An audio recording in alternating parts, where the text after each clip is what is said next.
Colocar de pé, abrir a palavra do Senhor em Malaquias capítulo 3.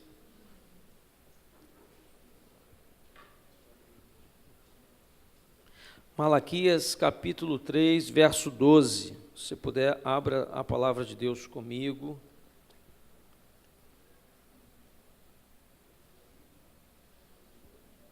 Malaquias capítulo 3, na verdade eu vou ler o verso 6, o verso 11 e o verso 12. Vamos começar no 6.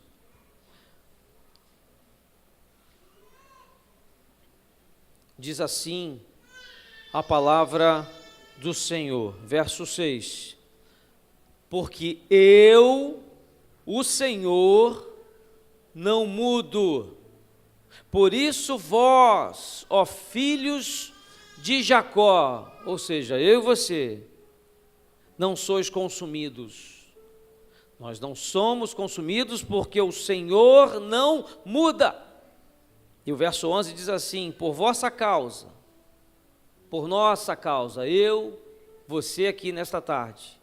Diz aqui que Deus diz assim: repreenderei o devorador, para que não vos consuma o fruto da terra, ou seja, o fruto do teu trabalho, o teu suor, a vossa vide, ou seja, a parreira, ou seja, os frutos do seu trabalho, no campo, não será, o que diz a Bíblia? Estéril. E quem diz isso? Não é o pastor, não é o pregador, é o Senhor dos exércitos. E o verso 12 diz assim: todas as nações vos chamarão felizes, porque você será uma terra deleitosa. E quem diz isso é o Senhor dos exércitos.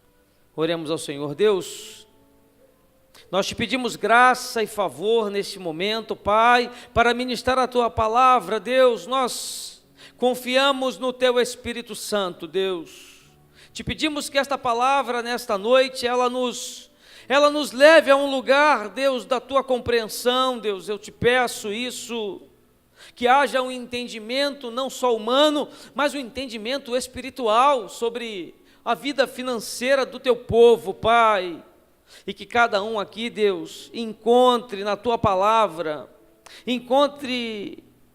Deus, um caminho a se consertar, a se reparar com aquilo que o Senhor quer para a vida de cada um, em nome de Jesus, sobre a vida do teu povo na área financeira. Pai, que a tua palavra alcance o coração dos teus filhos que aqui estão, Pai, e por isso te oramos e pedimos em nome de Jesus. Amém e amém. Pode se assentar.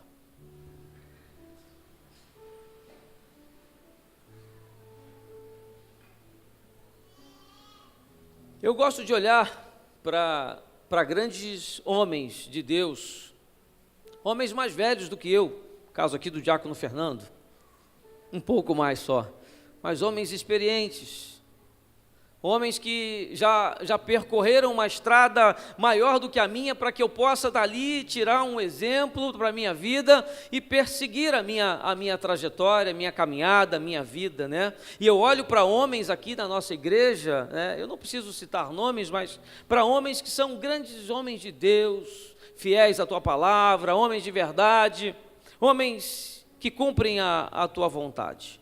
Mas na quarta-feira, quando o bispo me ligou e disse assim: filho, hoje é você quem vai pregar sobre vida financeira, eu confesso que não é a área que eu mais aprecio pregar. Eu falei: meu Deus, mas então, Senhor, se é essa a vontade, fala comigo, né? E eu estava lá tranquilo, achando que hoje eu fosse pregar uma outra palavra, e o bispo pela manhã disse: não, filho, e ele é o anjo da igreja, ele quem recebe do Senhor a direção para que seja tratado, e o que ele me disse foi o seguinte: você vai pregar a palavra que foi pregada e vai dar continuidade naquilo que foi falado na quarta-feira. E muito do que eu vou falar aqui é daquilo que eu venho aprendendo, né, e venho assim vendo nesses 3 últimos anos, que são os quase 3 anos de ministério pastoral nesta igreja. E uma coisa que eu posso e tenho percebido através dos aconselhamentos, através do próprio Ministério de Homens, no qual eu lidero junto com o diácono Ítalo, eu posso falar com certeza certificando que cada dia que passa esse assunto de dinheiro, esse assunto de finanças, a cada dia que passa eu entendo mais e mais e mais que esse é um assunto, sim, altamente espiritual. Nós não costumamos pregar na nossa igreja sobre isso, sobre vida financeira. Mas eu, depois da recomendação do bispo e da oração no qual eu entendi que era vontade do Senhor falar sobre isso, eu não poderia deixar de expor aqui, como pastor, como auxiliar nesta igreja, a preocupação que eu tenho no meu coração sobre isso, nas nossas vidas, na tua vida. Hoje eu não tenho nenhuma dificuldade, hoje, de cumprir, de praticar a fidelidade de Deus, para Deus nessa área de dízimos e ofertas, até porque eu vivo esses benefícios, eu vivo essa obediência que me gera benefícios. E quando eu preparava esta mensagem, eu me lembrei de um tempo no qual eu era gerente de uma média para grande empresa, e que eu recebia muito mais do que eu recebo hoje, no início da minha conversão, e que eu não praticava as ofertas, o dízimo ao Senhor como recomendação bíblica. E a verdade é que hoje com menos parece que estica, parece que as coisas ficam mais fáceis. Eu vivo uma tranquilidade no qual eu não vivia quando ganhava mais, mas não era dizimista da casa do Senhor. E eu percebo que por parte de alguns, talvez uma boa parte, é que quando a gente fala disso, o nosso pensamento ele vai longe. E eu tenho uma certa dificuldade de tentar ensinar sobre isso, acredito sentir também por parte do bispo, porque é algo que a gente quase não pratica em mensagens, mas não é dificuldade da nossa parte, nem da minha, mas por parte dos irmãos da igreja entender isso, porque a preocupação é de que alguns possam pensar e achar que o fato de pregar sobre fidelidade, sobre dízimo, é em razão apenas e unicamente no interesse da contribuição financeira à igreja, mas não. A verdade é que nós precisamos pregar porque isso é bíblico, porque isso irá liberar por parte de Deus na tua vida algo ainda que não aconteceu, porque falta fidelidade a Deus nessa área. Não são poucos, entregam todas as áreas da sua vida, mas quando trata-se de vida financeira, há um bloqueio, há uma dificuldade. Mas eu, quando preparava a mensagem para a quarta e dando continuidade a hoje, a vontade como homem que me dá é de preparar uma mensagem de consolo, de conforto, de ânimo, de tentar te fazer mover a sair daqui pilhado, entendendo que se há uma luta financeira, em breve isso mudará. Mas não, a única palavra que me trazia na quarta-feira em mente ao meu coração era falar sobre fidelidade.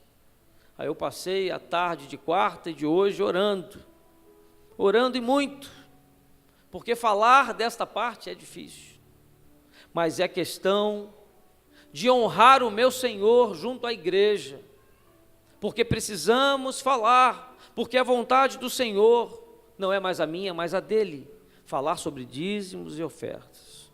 E eu lia, relia, orava no processo de meditação da palavra, e eu só me vi preso a esse texto, ou seja, como disse, na quarta-feira me vi enroscado, e não conseguia sair e entrar em outro texto.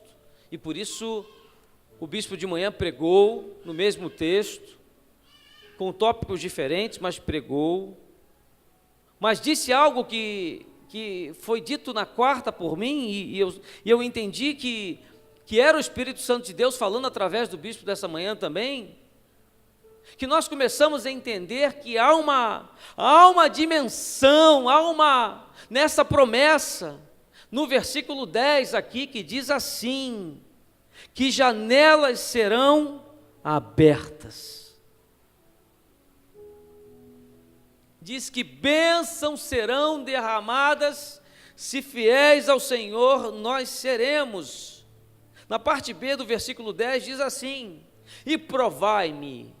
Meu Deus, quando eu leio isso aqui, Deus está nessa tarde dizendo para mim e para você, nesse início de noite, para nós fazermos uma prova com Ele.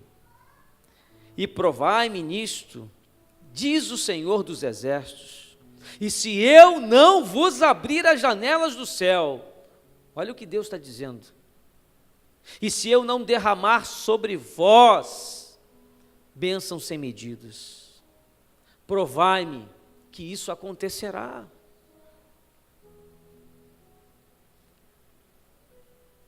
Aí eu falei assim com Deus: Deus, cá entre nós, eu tenho visto muitos homens sendo abençoados, eu tenho sido também muitíssimo abençoado, mas como a sua palavra está dizendo aqui, eu não tenho visto não. Não com a maioria, talvez com alguns. E quando eu lia, relia, orava esse texto, eu em oração comecei a dizer para Deus: Deus, eu quero entender aquilo que a sua igreja, que esse povo nesta tarde aqui vai estar, precisa entender sobre isso. Aquilo que nós não estamos entendendo em relação à vida financeira. Porque isso é um debate muito grande até entre alguns pastores, mas eu não tenho dúvida que o dízimo pertence à nova aliança, e vou poder discorrer aqui com você e te provar isso. E falo isso para lembrar, porque às vezes percebo em alguns irmãos que citam isso com o sentido de se desculpar por não cumprirem a recomendação bíblica por parte de Deus. Mas vamos lá em Mateus, no capítulo 22, Jesus ele é questionado a respeito do pagamento ao tributo, ao Império Romano. Para adiantar, não vou ler agora não, vou deixar para o final, mas aqui diz que César, ele era o imperador, e ele dominava os judeus. E Jesus, quando foi questionado, ele disse assim para os judeus: me mostra aí uma moeda, pega aí uma moeda. Aí Jesus mostra a moeda e pergunta: qual é a imagem que você está vendo nessa moeda? E alguém olha e responde: é de César Jesus, é dele. E a partir daí o que Jesus disse? Dai a César o que é de César. Só que ele ainda não parou por aí. Ou seja, precisamos pagar os tributos, precisamos pagar a conta de luz, precisamos pagar pela gasolina, precisamos pagar pela água. Mas ele diz aqui: dai a Deus o que é de Deus. Eu creio que aqui Jesus ele já sabia que se o camarada tentasse dar uma de esperto com César, ele também tentaria dar uma de esperto com Deus. O que Jesus está dizendo aqui, que da mesma forma que César tem direitos sobre o percentual dos seus ganhos, Deus também é dono de uma fatia. Na verdade, ele tem direitos de uma fatia no qual ele é dono. Porque Deus, ele é dono também do teu dinheiro. Jesus estava dizendo aqui algo que talvez esteja esquecido por parte de muitos. Deus, ele é o teu dono. Deus, ele é o teu dono. Deus é dono do teu dinheiro. Não é você não. Lá em Mateus 23, no final eu farei uma leitura, se tivermos tempo. Jesus tem uma outra conversa com os fariseus. E a maior parte deste tempo, dessa conversa, Jesus confrontava os fariseus, porque mesmo quando eles não estavam fazendo a coisa errada, muitas das vezes, Jesus os confrontava por estarem fazendo a coisa certa da forma errada. Os fariseus faziam o cumprimento da lei para que fossem vistos pelos homens, em alguns casos para omitir os seus erros. Esses eram os fariseus, mas Jesus está dizendo para alguns aqui nesta noite que o fato de vocês não acertarem na questão do dízimo não te dá o direito de errar também nas outras coisas. Ou seja, não vamos falar só sobre dízimo. Vamos falar também sobre contendas, sobre confusões, que às vezes nós nos levantamos em falar e pedir a Deus, chega de disse-me-disse, de fofoca. Vocês acreditam que hoje eu recebi uma ligação de um irmão, fazendo fofoca de outro irmão? Meu Deus! E homens maduros. Mas chega disso, chega de fofoca, chega de disse-me-disse, de falar da vida dos outros, chega da falta de submissão, meu Deus. Uma outra área complicada nos dias atuais, a esposa que não quer ser submissa ao marido, os filhos que não querem ser submissos aos pais, o voluntário do ministério que não quer ser submisso ao líder, meu Deus. Chega da falta de lealdade, não só com Deus, mas com os homens, com o cônjuge. E quando eu falo de lealdade ao cônjuge, eu não falo só da traição sexual, não, eu falo da falta de lealdade. Tem maridos que não dão as senhas do Facebook para a esposa, por que será? Tem esposa que não dá a senha do WhatsApp para o marido, do celular, por que será? Tem filhos que não deixam os pais tocarem no seu celular, por que será? Chega disso. E eu sinto Jesus nesta tarde separando um tempo para mim, para você, e dizendo à igreja: eu, porém, vos digo. E quando Jesus diz isso na palavra de Deus, eu, porém, vos digo, Ele está dizendo aqui: mudanças serão anunciadas. Eu creio que Deus esteja falando com o seu povo nesta tarde aqui, que mudanças serão anunciadas por Ele para a tua vida. E quem crê nisso, diga um amém. Eu creio que mudanças serão direcionadas à vida desta igreja. Nós temos orado por isso. Mudanças porque não precisa ser e não pode ser aquilo que nós queremos, mas sim o que Deus quer. Essa tem sido a minha oração, que no meu ministério eu possa cumprir a vontade dEle, que as minhas vontades fiquem todas em segundo plano, que os meus projetos pessoais não sejam eles a regir a minha condução, a minha situação ministerial, mas que seja o Senhor a falar através da minha boca e através da minha vida. Isso eu tenho lutado, isso eu tenho brigado, porque Deus, Ele espera isso de nós, mas não adianta que seja só da minha vida, precisa ser da sua também. E eu não falo só em relação à sua vida, à igreja, mas às decisões que você precisa tomar, ao cuidado da tua casa, ao cuidado dos seus negócios, ao cuidado do recurso que tem chegado às tuas mãos, que Deus tem feito chegar. Então, que nós reconhecemos que essa situação de vida financeira, que nós venhamos a reconhecer que ela precisa mudar.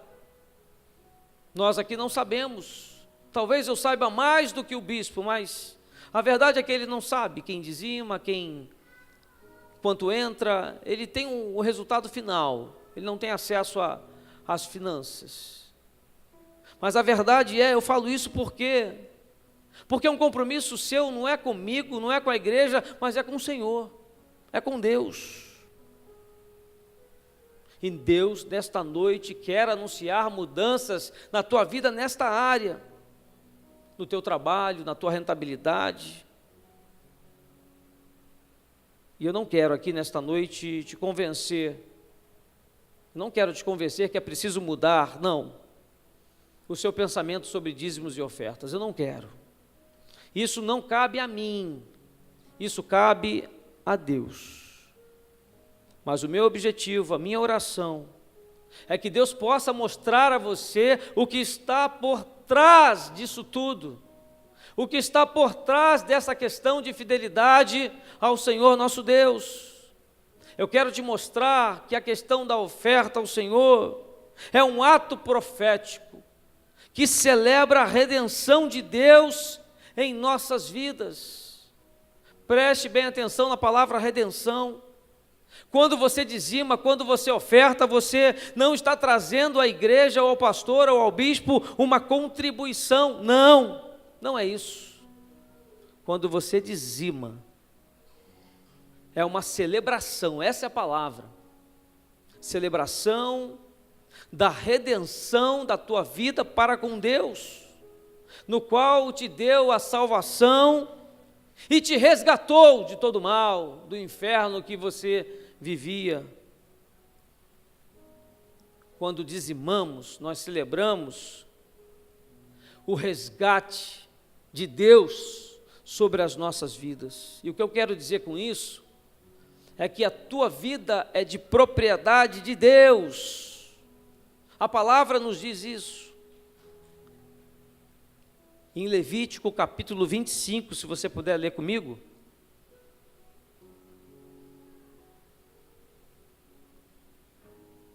Levítico 25, verso 25, a palavra de Deus diz assim: se teu irmão, que fala de família, hein? Se teu irmão empobrecer e vender alguma parte das suas possessões, então virá o seu resgatador, seu parente, e resgatará o que seu irmão vendeu. Por que o parente? Por que o familiar? Se alguém empobrecer ou perder algo, virá quem? O resgatador. E quando a gente fala em parente, em família, é por causa da misericórdia que nós temos sobre os nossos familiares, aonde o tratamento da dívida não será um tratamento de escravidão, ou se não é assim, deveria ser, né? Quando a gente fala em família, a gente fala que pelo relacionamento as coisas ficarão mais brandas, e a situação da dívida será tratado em família de uma forma mais prática, no sentido do amor, do cuidado. Em Efésios 1:7, a Bíblia diz assim: no qual temos a redenção. Olha novamente a palavra redenção. Redenção pelo seu sangue. Redenção pelo sangue de Jesus. A remissão dos pecados, segundo a riqueza da sua graça. Precisamos entender então que no plano espiritual o que aconteceu foi exatamente isso. Vivíamos eu e você em pecado, ou seja, em escravidão, éramos escravos do diabo, ou seja, Deus nos arrancou do império das trevas, é isso que Ele fez conosco, era lá onde nós estávamos. Jesus, Ele nos resgatou, pois havia em nós uma dívida, e Ele veio resolver isso. Havia uma dívida na sua vida. Em Salmos 49:7 diz assim: ao irmão, verdadeiramente ninguém o pode remir, nem pagar por ele a Deus o seu resgate. Diz no verso 8 que, pois a redenção da alma deles é caríssima, e cessará a tentativa para sempre. Aqui Deus não está falando de bens, de dinheiro, de recurso, não. Deus está falando da tua alma, da tua vida, e isso é caríssimo, isso não tem preço. Vivíamos então em escravidão pelo nosso pecado, e por isso nós fomos resgatados, ou seja, a dívida foi paga através da cruz de Jesus, através da cruz. O inimigo de nossas almas passou a não ter mais direito sobre nós, sobre a sua vida. Deus pagou a sua dívida. Deus cessou com a sua escravidão ao inferno. Eu entendo que Jesus, Ele nos comprou, Ele reaveu a sua propriedade, nós somos dele agora, lembre-se disso. Jesus nos comprou para quem? Para Deus, com o seu sangue. Não foi com prata, não foi com ouro, que era a moeda daquela época, mas com o seu precioso sangue, sangue do Cordeiro, sangue de Jesus. E a consequência disso tudo, podemos observar, é que nós somos propriedade agora de quem? De Deus. E eu queria que você falasse isso, declarasse isso, proferisse essa palavra agora, para que todo mundo espiritual ouça isso, declare isso. Eu sou propriedade exclusiva de Deus, diga isso.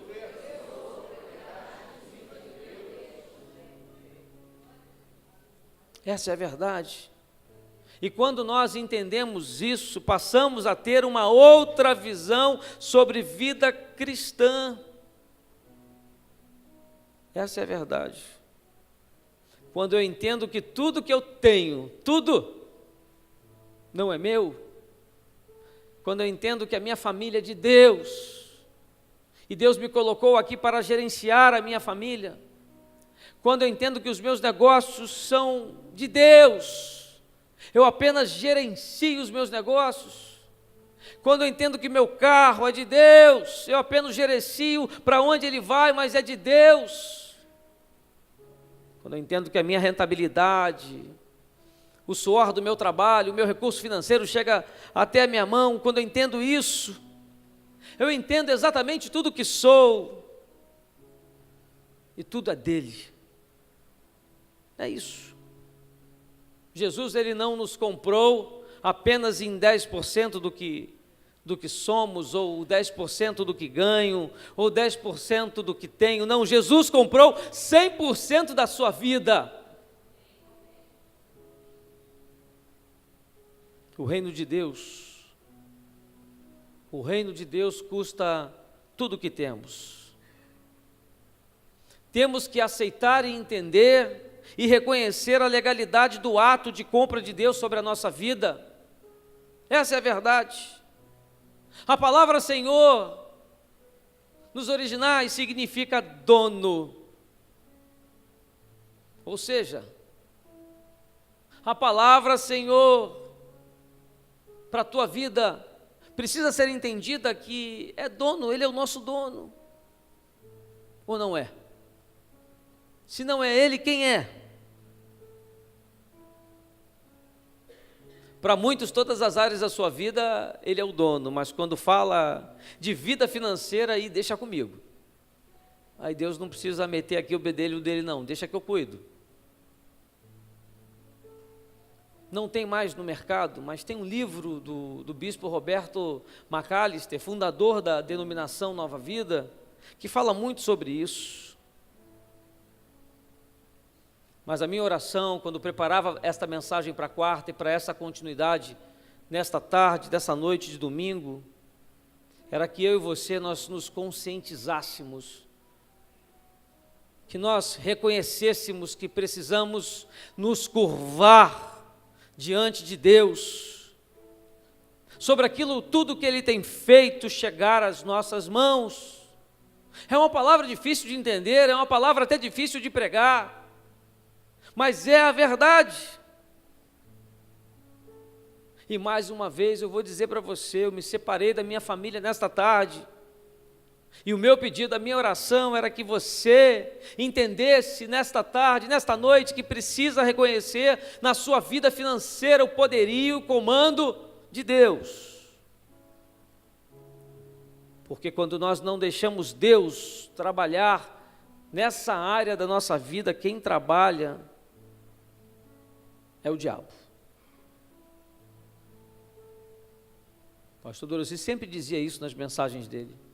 Não tem mais ou menos, não tem em cima do muro. Se não há fidelidade na sua vida financeira, Eu vou aqui dizer que quem está cuidando do teu dinheiro, dos teus negócios, é o diabo, é o inferno. E a única forma de reconhecermos que o diabo não é o nosso dono, não é dono do nosso dinheiro, eu entendo que é reconhecendo que Jesus Cristo, Ele é o dono.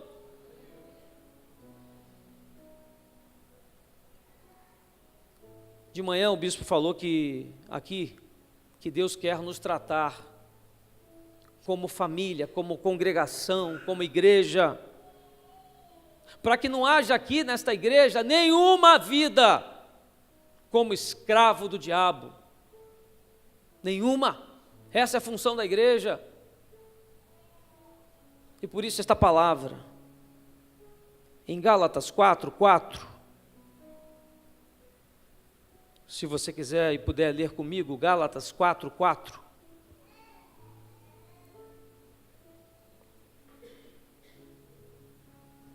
Olha o que diz aqui, que coisa linda essa passagem. Vindo, porém, a plenitude do tempo, o que fez Deus? Enviou o seu Filho Jesus, nascido de mulher, nascido sob a lei. Para quê?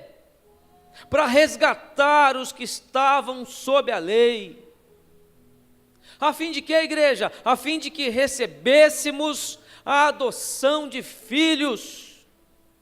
E porque vós sois filhos, enviou Deus ao nosso coração o Espírito do seu Filho que clama, Abba, Pai.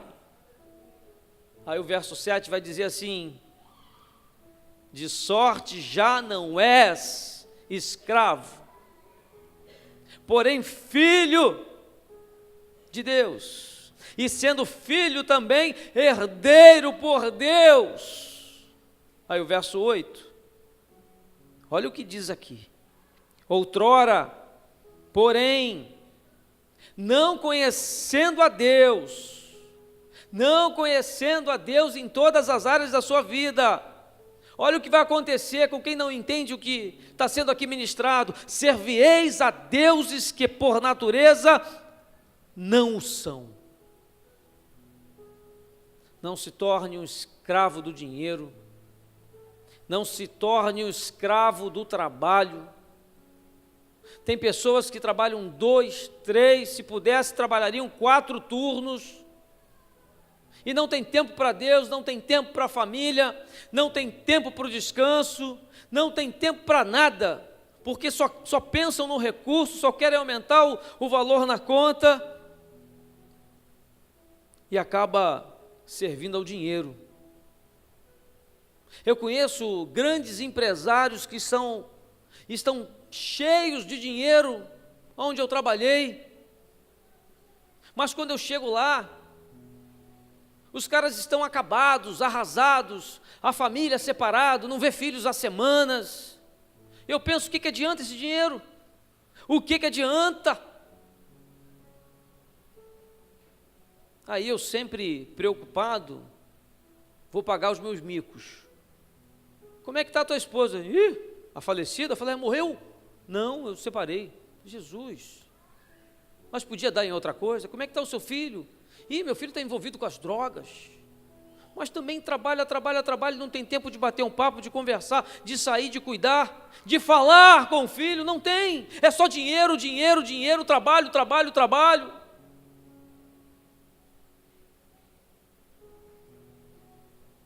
E acaba aí sendo preso pelo dinheiro. E Deus nos comprou pelo fato para nos tratarmos como filho, mas, mesmo Deus tratando de nós como filhos, isso não muda o que legalmente Deus é em nossas vidas. Deus, Ele é o Senhor e ponto, o nosso Senhor. E por que não nesta noite reconhecer que somos escravos dEle, sim, somos propriedade de Deus, não mais do dinheiro, dos objetivos, dos projetos, dos sonhos, não, daquilo que queremos. Essa mensagem não é para o visitante, não. É uma mensagem para crente. É para você. Reconheça isso, entenda. Pois eu creio num Deus que, quando nós abrimos mão de tudo, inclusive da vida financeira, porque alguns não abrem dessa área,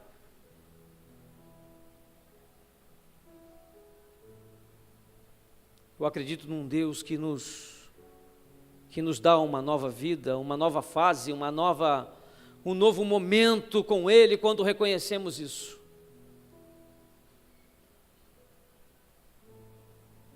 A pergunta que nós precisamos fazer aqui nesta noite, e que eu quero convidar você a fazer, entendendo você que você foi comprado por Deus, pelo seu Filho, pelo sangue de Jesus, a pergunta é: Deus, então como eu devo agir a partir de agora com a minha vida financeira? O que eu devo fazer?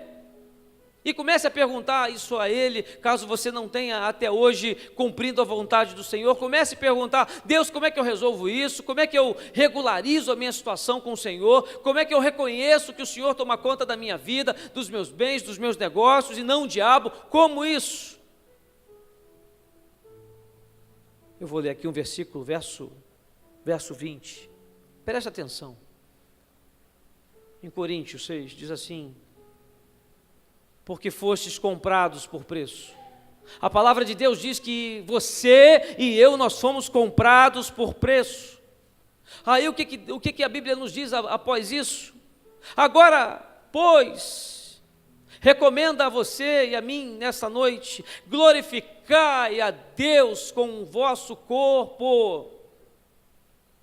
E quando eu leio isso aqui, Deus estava falando sobre dos que haviam lavado as suas vestes, mas voltaram a sujá-las em alguma área. Eu sei que a passagem fala sobre sexualidade, sobre a questão do sexo diante das famílias dessa igreja, mas aqui eu trouxe para que nós entendêssemos que também se trata da nossa vida financeira, da área financeira também. Aí eu venho aqui e trago para os nossos dias atuais, e entendo assim, Deus falando conosco: cuidado com o que você tem feito com o seu dinheiro, cuidado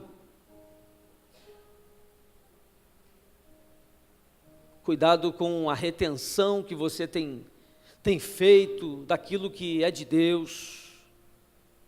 Eu posso dizer para você que isso é uma tremenda de uma burrada. Não roube o que é de Deus. Foi exatamente isso que Deus falou. Quando eu meditava sobre isso, né, nós louvamos aqui, tivemos um momento da presença do Espírito Santo de Deus aqui, tremenda. Nós acabamos de louvar: Senhor, o Senhor é o dono de tudo, o Senhor é o Todo-Poderoso, eu te amo, eu te louvo, eu te quero, eu te busco mais que tudo. Mas aí quando a gente leva lá para a parte financeira, a pergunta que eu vou fazer aqui nessa noite a você: será que isso é verdade? Será?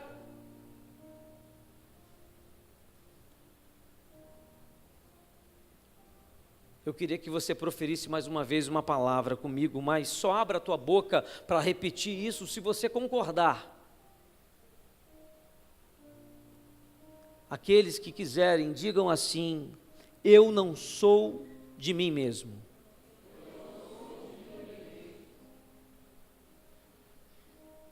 Diga isso novamente: eu não sou o meu dono. Aí, como eu fiz aqui na quarta-feira, diz para o irmão do teu lado: você não é dono sequer do seu nariz. Mas por que, pregador, então, que eu não sou dono sequer do meu nariz? Porque 1 Coríntios 6, verso 20, eu vou repetir, diz que nós fomos comprados por preço, pelo sangue de Jesus, e agora nós precisamos fazer o quê? Como escravos, como filhos? Glorificar a Deus. Ah, pastor, mas está dizendo aqui no vosso corpo. eu vou trazer aqui com o nosso corpo, com a nossa casa, com a nossa família, com o nosso ministério, com os dons e talentos que Deus tem nos dado, com os nossos amigos que Deus tem colocado ao nosso redor, com lealdade, com fidelidade. Isso é glorificar a Deus. Glorificar a Deus não é só dar aleluias e glórias da igreja, não.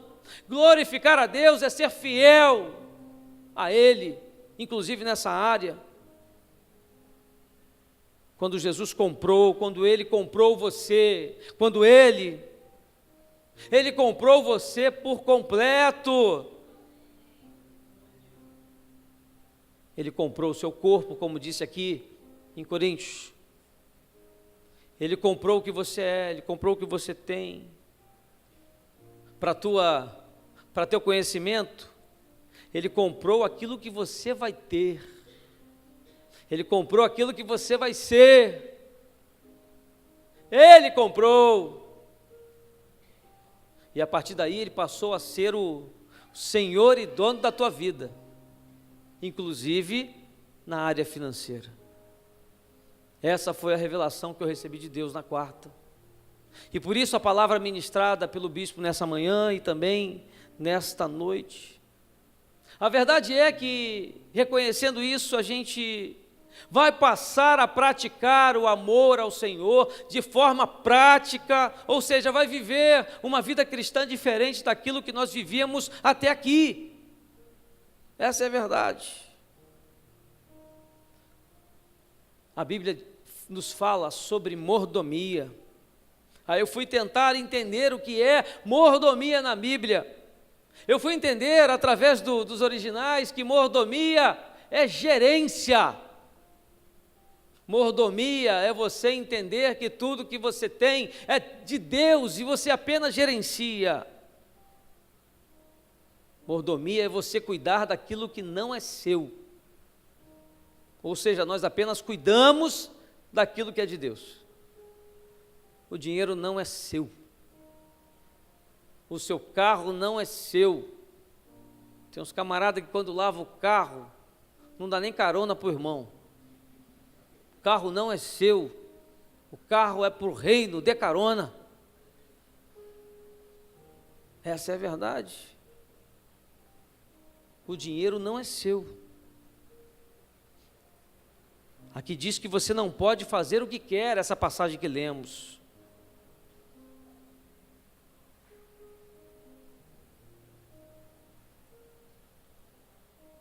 Glorificai a Deus com tudo o que tens.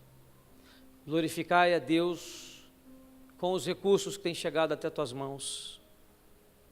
Por que não dizer que nós precisamos buscar santidade em todas as áreas da nossa vida, inclusive nessa? Essa é a vontade do Senhor. Se assim não fosse, não teria a quantidade de passagens que fala sobre vida financeira, sobre problemas financeiros.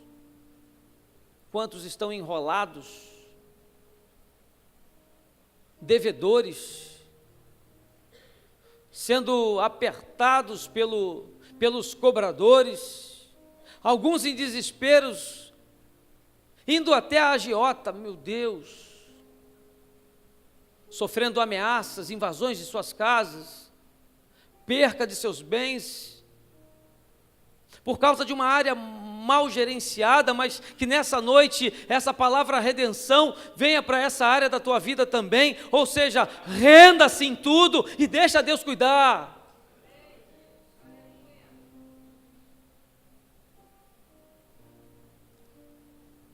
Redenção é gerenciar bem o seu dinheiro.